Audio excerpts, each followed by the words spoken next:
The ivy-covered walls of Eldridge University basked in prestige, but within the art department's Studio 6, something darker than oil paints had taken root. On a rainy Thursday morning, the university was rocked by the news of another tragedy. Maya DuPont, a top student in the honors art track, had died by apparent suicide. Her body was found propped against her easel, her final painting still wet. But it wasn't the death that disturbed Ava Lynn, it was the portrait. Maya's self-portrait showed her with sunken, twisted eyes, a hand posed unnaturally over one eye, and a crooked smile that didn't belong to her. It was the third suicide that semester. All three students, all top artists, all part of the same studio.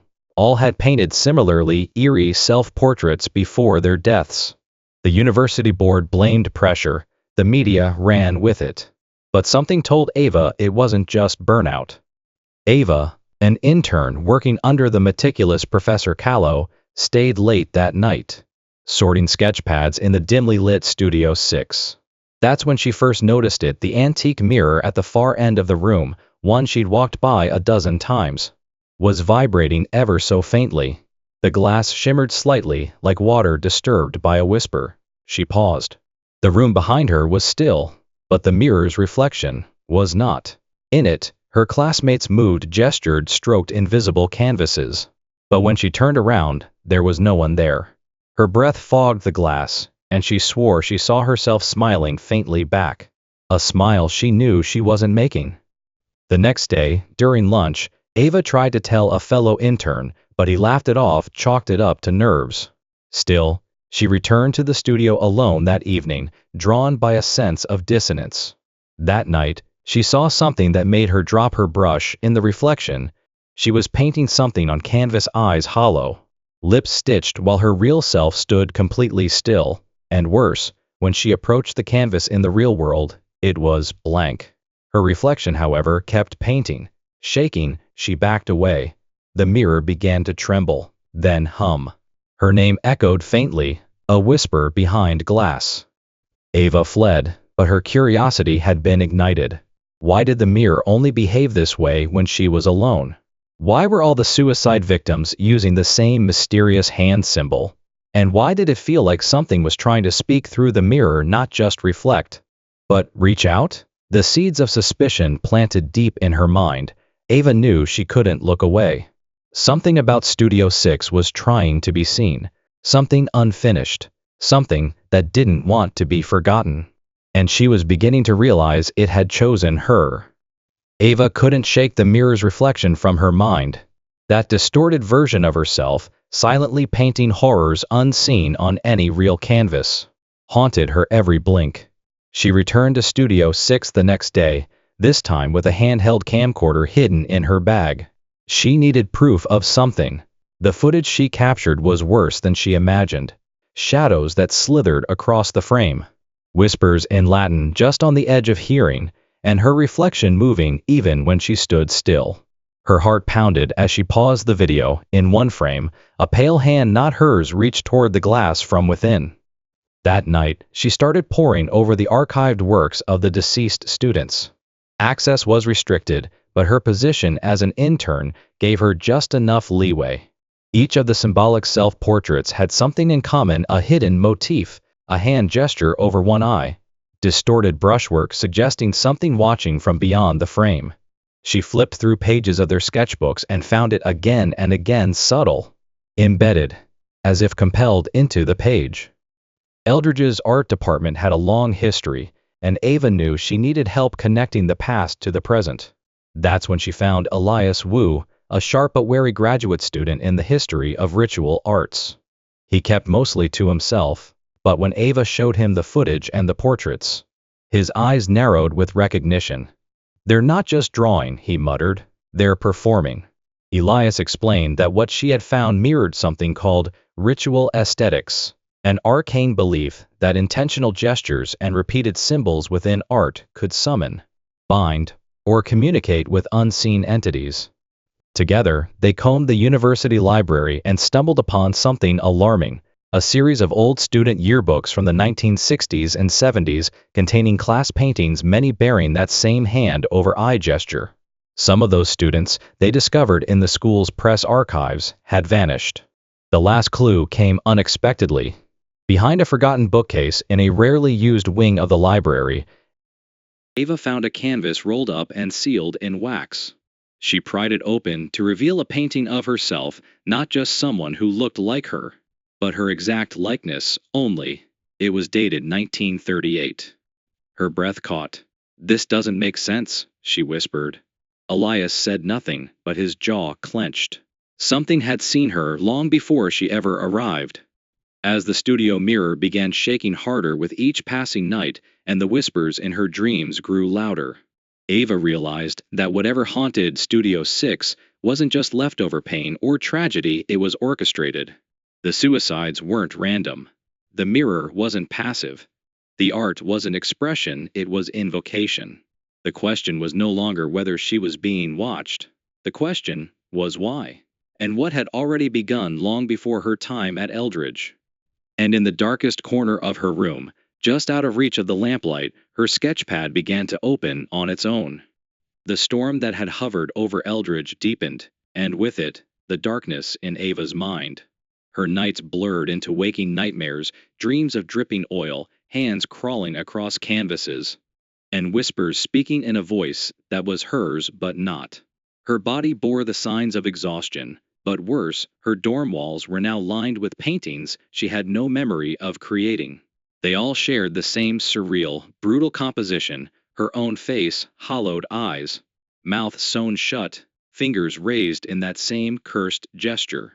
Elias, alarmed by the rapid escalation, dug into the restricted archives housed in the campus catacombs rooms once sealed off after a fire in 1952. There, they uncovered the journal of Professor Aldrich Maddox, a former art instructor revered in his day, now mostly erased from official histories. His writings were fragmented, half-mad, but laced with chilling consistency. Maddox believed that art was not just representation, but ritual. That by painting emotion with pure intention, an artist could create what he called transference passing trauma, memory, even spirit, through brush to viewer. The ultimate act was to bind this energy across time, a master canvas painted through generations, student by student. Ava's breath shortened as Elias read aloud, "The fifth vessel shall complete the loop. Their face will bear the mark, their hand shall finish what I began." She was the fifth. And the deaths hadn't been accidents, they were offerings. The art wasn't just cursed, it was alive. Following a hidden diagram in the journal, they broke into a shuttered supply room and found a false wall behind a rusted sink.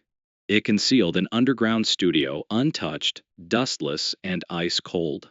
At its center, a massive canvas stretched from floor to ceiling, half-finished. It bore parts of every suicide portrait Ava had studied. Even now, the paint seemed wet. And in one corner, freshly added, Ava's hand. They weren't alone. A figure stepped from the shadows, Lucien Hart, a former student presumed dead 10 years prior. He hadn't died, he said. He escaped.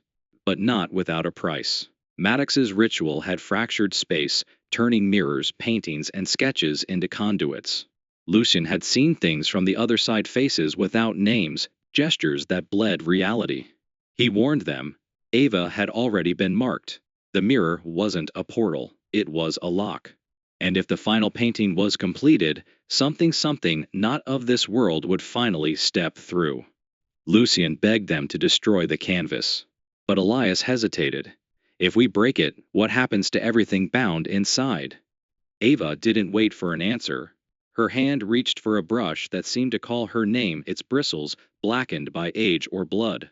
The strokes had begun. Her fingers moved before her thoughts. Behind her, the hidden studio door sealed shut. Outside, the wind screamed. Inside, the brush danced. And somewhere far below the school, something ancient smiled. Art of the Fallen, Episode 4, Reflections That Bind. Ava stopped sleeping. Her dreams now spilled into the waking world. At times, she would blink and find herself somewhere else, standing inside one of the self-portraits. Her skin cracked like canvas, the world around her silent, painted. The mirror in Studio 6 no longer waited for night. It trembled during class hours, flickered even under fluorescent lights. More than once, her professors looked at her strangely, as if her eyes had changed. In her dorm, every reflective surface had been covered or smashed, but she couldn't escape them all. A shard of her compact mirror whispered. The glass of the exit door trembled. Her own reflection in the library window turned to face her, even when she looked away. It was inside her now, the presence. The entity, as Elias had come to call it, was no longer hiding. It was guiding. Lucian Hart met them in secret, pale, ghost-like, his hands forever stained with pigment that wouldn't wash off. He told them about the atelier's original circle, the elite students handpicked by Maddox over a century ago to serve as ritual vessels. He had diagrams, sketches, and more damning, the original floor plan of Studio 6. It was built atop the ruins of the Maddox Chapel, a place where faith and art once merged, and then fractured. The mirror, Lucian explained, was not just symbolic. It was forged from salvaged cathedral glass, consecrated, then cursed. Elias uncovered Maddox's final journal entry, a prophecy. When the fifth vessel distorts the gesture, the chain will break, but only if painted in full consciousness. This was the key. Each victim had painted under duress, under influence. But Ava, already bonded with the entity, had a chance to subvert the pattern, to perform the ritual in reverse. They retrieved the cursed brush and buried it in salt, but it continued to twitch at Ava's touch. She felt it in her dreams, unseen hands guiding hers, whispering in color, in temperature. Still, she resolved to try. Ava began crafting her self-portrait, not in secrecy, but with Elias watching, documenting every stroke. But as she painted, the mirror began to fight back. The glass shattered, but not outward. It imploded, pulling in sound, light, and air. Ava screamed as her reflection reached out and gripped her wrist. In a final, lucid moment, she reversed the hand gesture. She painted not an eye being covered but opened. A palm facing forward, not closed. She smeared the paint across her mouth and eyes, not silencing, but revealing. The canvas glowed red hot, the reflection froze. She passed out. When she awoke, her portrait was complete. The mirror was cracked, but still standing. Elias was bleeding from the nose, but alive. Lucian had vanished. But something had changed. The entity was silent. And in the deep stillness that followed, Ava saw her own eyes reflected, not hollow, not twisted, just hers. But from the corner of the room, a half-finished student sketch rustled in a windless room. And in it, her painted hand still moved. The countdown to the spring equinox, once a footnote in Eldridge's calendar, now loomed like a curse.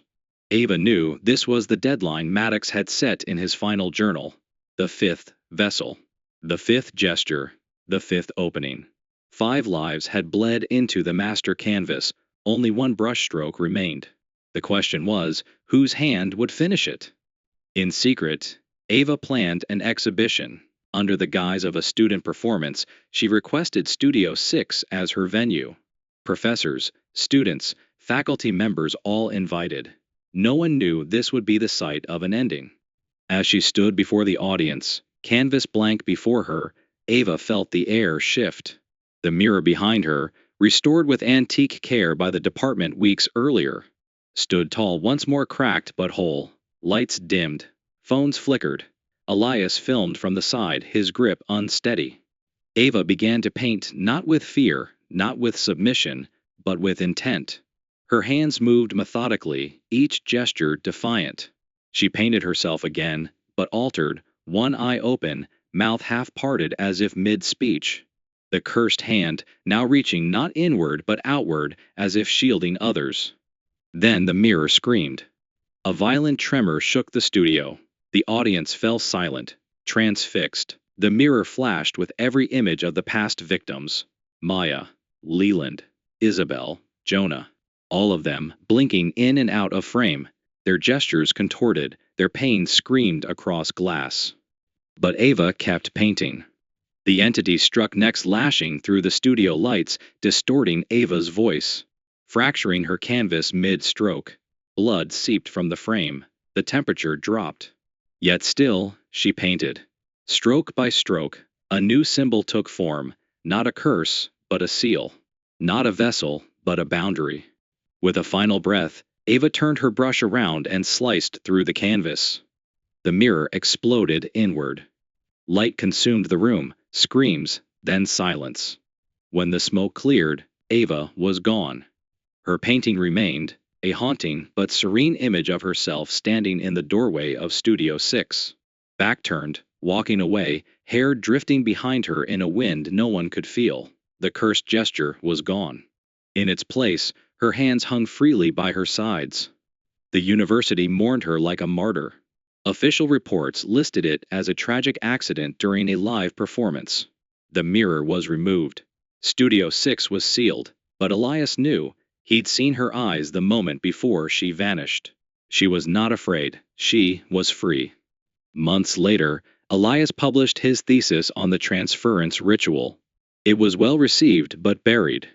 And one fall morning, a new freshman wandered past the sealed doors of Studio 6. A soft hum echoed from within. And in a forgotten janitor's closet, a tiny shard of the original mirror rested behind old supplies. As the freshman passed, the shard shifted and reflected movement. Even though the room was empty,